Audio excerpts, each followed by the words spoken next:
आपने अलग अलग प्लेयर्स को अलग अलग ब्रांड के बैट से खेलते हुए तो देखा होगा, लेकिन क्या आपको पता है ये इतने मजबूत बैट बनाए कैसे जाते हैं। दरअसल इन क्रिकेट बैट्स को बनाने की मिस्ट्री शुरू होती है कश्मीर से। इन क्रिकेट बैट्स को बनाने के लिए कश्मीर की बिलो लकड़ी का यूज करा जाता है। सबसे पहले सीधे पेड़ों के बड़े बड़े तने छोटे छोटे टुकड़ों में काट लिए जाते हैं। इन लकड़ी के गट्ठों को एक एक करके लिया जाता है और एक बड़ी आरी की मदद से छोटे छोटे टुकड़ों में काटा जाता है। उसके बाद इन कटे हुए टुकड़ों को कुछ दिनों तक धूप में सुखाया जाता है, जिससे कि इनके अंदर की नमी पूरी तरह खत्म हो जाए। और इन्हें इस पैटर्न में इस वजह से रखा जाता है ताकि कम से कम जगह में ज्यादा से ज्यादा टुकड़ों को रखा जा सके और आराम से सुखाया जा सके। एक दो दिन तक अच्छे से सूख जाने के बाद इन्हें आगे के प्रोसेस के लिए भेजा जाता है, जहाँ पर इन सभी कटे हुए टुकड़ों पर एक एक करके मार्क बनाया जाता है, जिससे इन पर बैट का जो हैंडल है वो फिट करा जा सके। जो मार्क बनाया था उसे उसी शेप में काट देते हैं और फिर इसके बाद शुरू होता है बैट का हैंडल मेकिंग का प्रोसेस, जिसके लिए 3-4 पतली पतली लकड़ियां ली जाती हैं फंटी जैसी, और इन्हें ग्लू की मदद से कस के चिपका दिया जाता है। और इसके बाद इस नट बोल्ट वाले औजार की मदद से इन्हें कस दिया जाता है, जिससे ये अच्छे से चिपक जाए।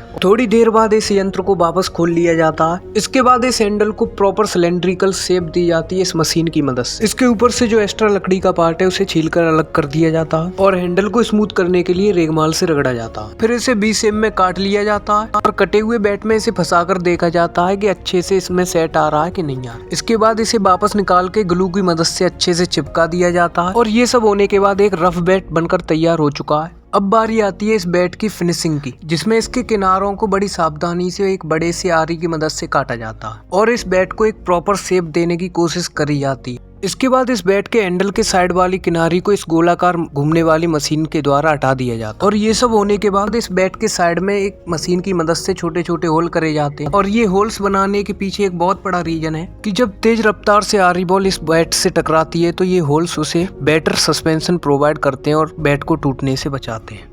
इसके बाद इस बैट की जो आउटर एजेस है उन्हें घिसा जाता है और प्रॉपर फिनिश दिया जाता है और फिर बैट के हैंडल पे ये धागा लगाया जाता है। ये धागा लगाते समय इस बैट को इस मशीन की मदद से घुमाया जाता है और बाद में इस धागे के ऊपर से ग्लू लगा दिया जाता है ताकि ये धागा बैट के हैंडल पे अच्छे से चिपक जाए। बैट के हैंडल पे लगा ये धागा ग्रिप प्रोवाइड करता है ताकि खेलते समय बल्लेबाजों के हाथ से ये बैट ना छूटे। इसके बाद इस बैट पे व्हाइट कलर का प्राइमर करा जाता है जो कि बची हुई रफनेस को भी खत्म कर देता है और बैट को एक स्मूथनेस प्रोवाइड करता है। और इसके बाद इस बैट पे अलग अलग कलर के पेंट करे जाते हैं, लेकिन ज्यादातर बैट्स पे पेंट या प्राइमर नहीं करे जाते हैं। जिनसे खिलाड़ी खेलते हैं उन पे पॉलिश करी जाती है। इसके बाद बैट पे लगाए जाते हैं ये गट्स और इन गट्स का काम होता है बैट के हैंडल को सपोर्ट प्रोवाइड करना और एजेस को टूटने से बचाना।